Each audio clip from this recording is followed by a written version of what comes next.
Hey there guys, I've got a particularly special video this week. So I've been wanting to collaborate with some various other YouTubers I'm in contact with, but obviously being in Australia makes it very difficult to actually do something with them on film.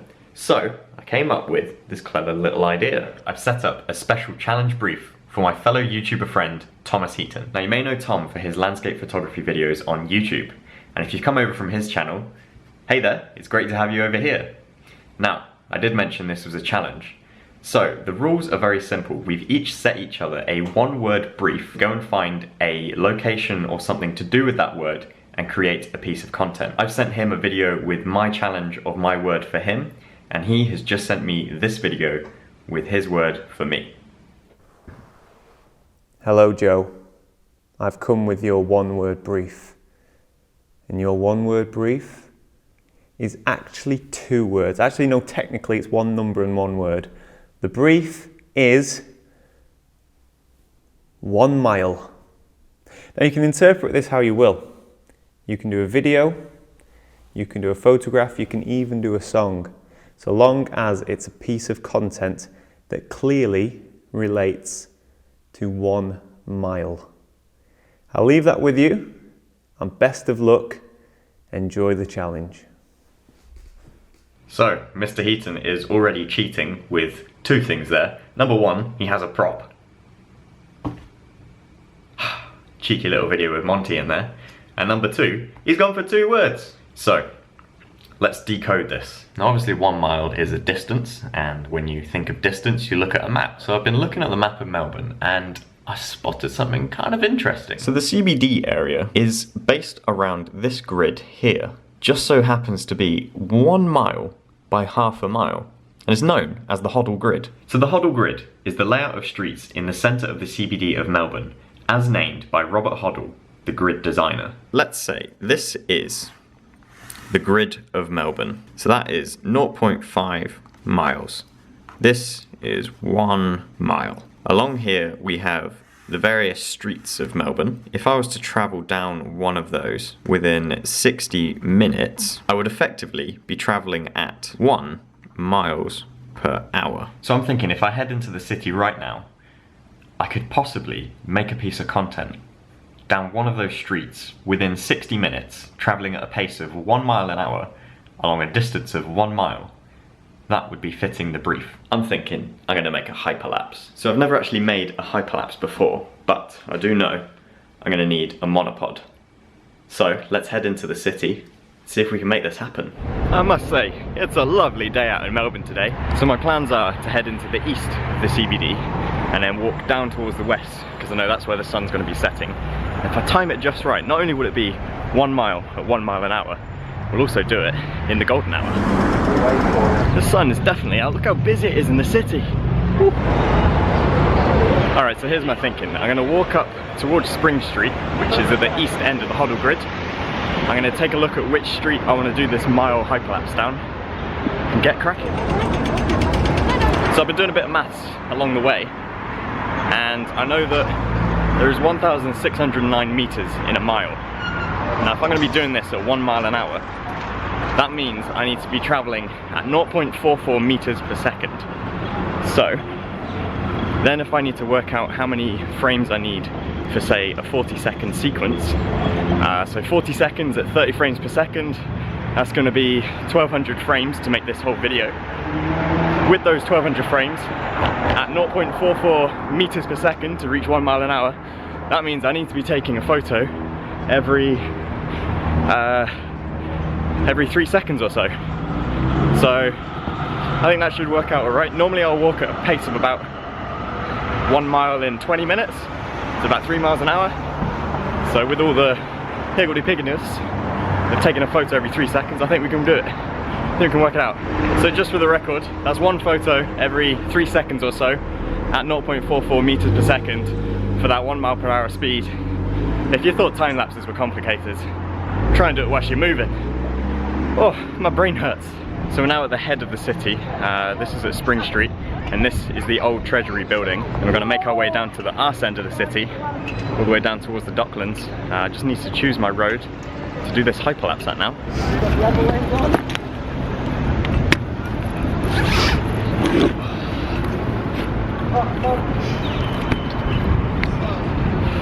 So for today's hyperlapse, I'm going to be doing it with the 7D and the 24-70 2.8. And the reason I'm using the 7D is because it's got the built-in intervalometer. And rather than using my trigger trap, because I know that my battery is just going to run out of my phone if I do that, because it's already later into the day.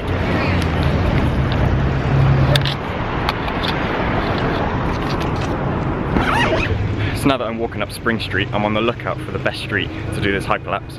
I can't decide whether to do a little one or a big main road. So we've either got Little Collins Street or we can do Burke Street, which is like the main shopping street. So I'm just kind of eyeing it up as we walk past. We've seen so many weddings today as well. Crazy. Steady, steady. Hold it. So this is Little Collins Street behind me. And you can see it's pretty quiet, pretty small. And although there's some interesting shots down there, I think this whole hyperlapse might be better when it's busy with people. So I'm gonna go for Burke Street. Alright, so I'm now at the top of Burke Street. I'm gonna run you through my setup. So we've got the 7D here, and I'm using the monopod. The reason I'm using the monopod is because throughout the hyperlapse, I want every frame to at least have the same height. So as we go through, it's gonna maintain the same height, and it's still gonna be jumpy frame by frame, but it should at least have some sort of consistency, which is where the monopod's really handy. Got this mini little magic arm thing. It's just a cheap one from Amazon, and that's what I'm going to set this G7X on so that I can still vlog little bits in the way, because obviously I'm going to be taking a shot every 3 seconds, which is going to be a pretty short time frame to actually get a vlog out and do something whilst I'm doing that. Now I may be able to vlog whilst I'm doing it, or it could be a whole handful of troubles. Now on the 7D itself, if we go into the menu, if we flick over to the first tab onto the 4th screen, we can go down here and we can do interval timer. If we enable that, set the info. So I'm going to do a shot every 3 seconds for an unlimited number of shots. That way if I'm walking at the right speed, I should be able to do this in almost exactly an hour. It's then a case of just selecting OK, and when you press the shutter, that should now take a photo every 3 seconds. Just like that. As far as I'm aware, to cancel it, you just turn it off. So it's about 4:30 in the middle of September, and I'm literally in the middle of the CBD, and we're going to dissect it with this hyperlapse. I'm going to wait just a little bit though, so we get closer to that golden hour. So golden hour runs from about 17:39 to 18:28, something like that. So if I set off here at about, I don't know, 4:45 or something, we should then go and catch just the end of the golden hour, so that should be a nice end to the hyperlapse. So whilst I'm just waiting for the sun to go down a bit, this is what I'm thinking about my exposure settings. So I'm going to be at f8 because I want a pretty decent depth of field, and I also want a consistent shutter speed of around 1/50th, 1/60th, something like that. So in order to maintain the correct exposure throughout, I've actually set my ISO to auto. Now I've got a max cap on that at 3200, but I don't think we'll reach that by the evening, to be honest. And I've also set my lens to manual focus, so I don't want any shifts in the focus whilst it's doing the time lapse. Also, I'm pretty sure during time lapse mode, if it's in autofocus and can't maintain a focus, then it actually doesn't take the shot. So manual focus is probably quite key there. And like I said, I've never done this before, so this is a complete trial and error, but I'm thinking through theory. I think it will work. So Tom, I think I might meet you brief here. It's about 4:45 now. Let's do it. 1 mile at 1 mile an hour in the golden hour. Now obviously I can't just walk straight down the middle of the road, so my thinking is that I'm going to go on the right side when it gets to the pedestrian area, then I'm going to cross through the middle and then go onto the left side for the west end of the city. Okay. Interval timer, let's go. So I've been doing this for about 10 minutes now, and the 3 seconds was really quite tiring. It's so much faster than I really anticipated, and the strain on your shoulders of doing this is actually quite painful. So 50 minutes to go. So my general method is to go just 2 steps, and that generally works out to be about the 1.4 meters that I need for each 3-second interval. Of course, problem number 1, what happens when you get to traffic lights? You've got to turn it off and start again. Didn't account for that. So we're right in the center of the city now. I've had hundreds of odd looks and a lot of, what are you doing? The biggest problem I've had so far is I keep tripping over the bloody monopod. But anyway, we're halfway through it. So this is now the pedestrianised area. So I'm going to cross over into the middle of the tram walkway and go diagonally. Alright, just checking my watch. We're about halfway through and on schedule because I'm halfway through my route. Pretty good. So that was the busiest part of the route, and I'm actually quite thankful for these traffic light stops because they give my shoulders a bit of a break. I've also found it easier to just walk holding the monopod rather than placing it down every step, because when you place it down it kind of shudders a little bit and I trip over it. But if I hold it, at least I can maintain the height with the height of the tripod, monopod. I think I'm on the last block now. I'm slightly ahead of schedule by about 3 minutes, I think. But I think it's okay. I've had a quick little preview through on the image playback and a fast scroll. I think it looks good. I think we'll be alright. Oh, Tom, you could have given me like a, I don't know, a 10-meter brief. I can see the end. It's in sight. Coming right up to Spencer Street now, and checking the time. I am 4 minutes early. I think we can call that a success. That is maybe like 1.1 miles per hour. So there we go. That is 1 mile done, and I am 4 or 5 minutes ahead of schedule. So I think we can call that a massive success. My arms are killing me, and now, this is what you've all been waiting for, you can see the Hyperlapse. So yeah, check this out.